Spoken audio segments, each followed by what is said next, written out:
Bom dia, prof. No meu grupo é formado pela Bruna, pela Daniela e por mim, Giovana. E nosso tema é o complexo de Golgi e doenças relacionadas.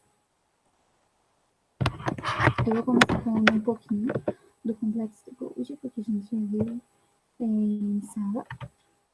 Ele é uma organela celular que está presente em células eucarióticas, no citoplasma e próximo ao retículo endoplasmático, porque tem bastante interação com ele.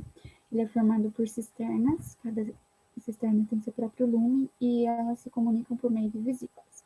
Ele é dividido na sua face cis e na sua face trans. As principais funções do complexo de Golgi são a modificação de proteínas e lipídios que vêm do retículo endoplasmático, o reconhecimento e o encaminhamento dos compostos, a síntese de hemicelulose e pectinas, o armazenamento, transformação e exportação das substâncias das células, a glicolização e a formação da acrosoma, que está presente na cabeça do espermatozoide e é formado pela junção de vários lisossomos. Nós trouxemos aqui 3 doenças relacionadas ao complexo de Golgi, que são as que têm mais informações sobre, são as principais. São a distrofia muscular de Duchenne, a doença de Wilson e a síndrome de Ayers-Cox. Começando pela distrofia muscular de Duchenne, ela é uma doença genética degenerativa e incapacitante que tem um caráter recessivo. Ela começa entre 2 e 3 anos de idade, ocorre apenas nos meninos e ela causa uma degeneração progressiva do músculo.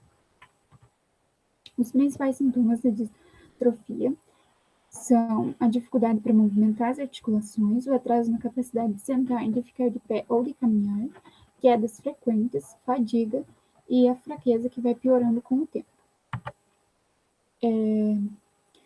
Essa doença afeta cerca de 1 em cada 3.800 a 6.300 recém-nascidos, e as causas dela são que tem um defeito genético no gene da distrofina, ou gene DMD, que acaba não sendo produzida a proteína distrofina.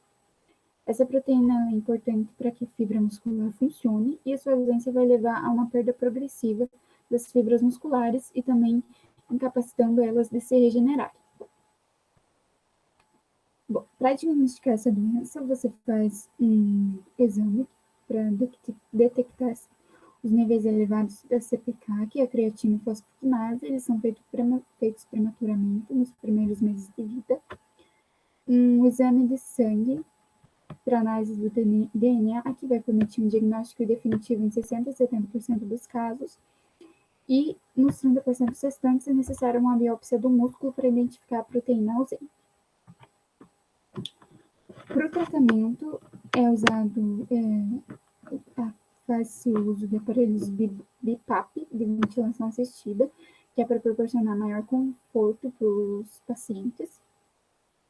O tratamento precoce com corticoides, que vão ajudar a diminuir o processo inflamatório do músculo. E a fisioterapia e a hidroterapia são recursos importantes para controlar a progressão de doença. A segunda doença é a doença de Wilson, também chamada de degeneração hepatolenticular. Também é uma doença hereditária rara com preponderância em homens. A sua principal característica é o acúmulo de cobre nos tecidos, que vai provocar alterações no cérebro, fígado, rins e olhos. E a hemólise, que é a anemia devido à destruição das hemácias, está presente somente nos casos mais graves. Os sintomas da doença de Wilson são a psicose, que é a alteração comportamental. O sintoma neurológico mais comum é a demência, que é a perda da capacidade intelectual, alterações de deglutição e fala, os movimentos anormais como tremores e contrações, e a redução da velocidade dos movimentos e incoordenação motora. Para realizar o diagnóstico da doença do Wilson, você faz um exame oftalmológico com a lâmpada de fenda para anéis de Kaiser-Fleischer, está mostrando aqui na imagem, esse anel. Exames de sangue para medir as concentrações de ceruloplasmina, que é uma proteína portadora de cobre, a medição do cobre excretado na urina, e também, se ainda não se tiver certeza do diagnóstico, é feita uma biópsia do fígado. Para o tratamento dessa doença, é utilizado medicações que vão reduzir o acúmulo de cobre nos órgãos e que vão ter que ser utilizadas pelo resto da vida.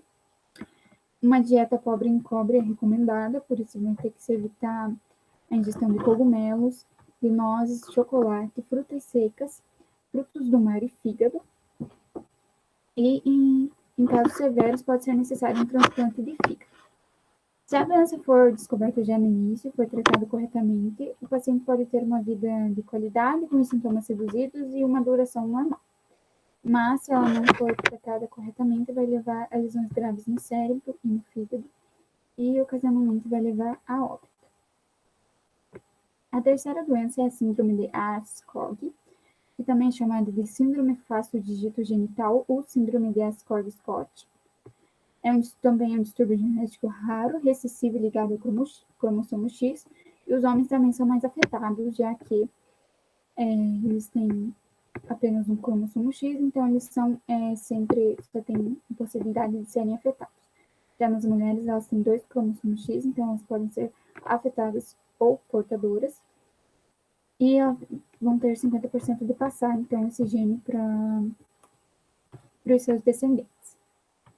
Os sintomas da síndrome de Ascog são a baixa estatura, que é vista entre 1 a 3 anos de idade, e o crescimento retardado durante a adolescência, a leve a moderada deficiência mental, déficit de atenção e hiperatividade, o rosto arredondado, os olhos afastados e pálpebras caídas, que é chamada de ptose palpebral, e fendas palpebrais, um nariz pequeno com as narinas inclinadas para frente, as mãos e pés pequenos e largos, com dedos curtos e curvos no quinto dedo, o pescoço curto e o saco escrotal vazio, devido ao não descimento dos testículos, e o peito afundado, levemente afundado, que é chamado de pectus excavatum.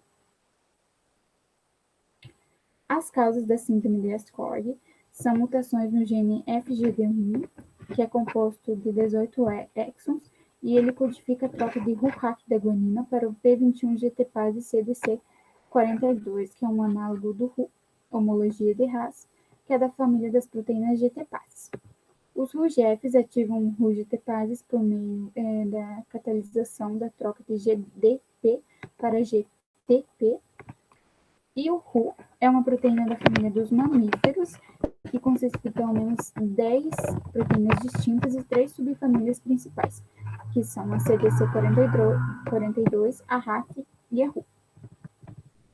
Juntas, todas essas proteínas vão regular diversos processos celulares.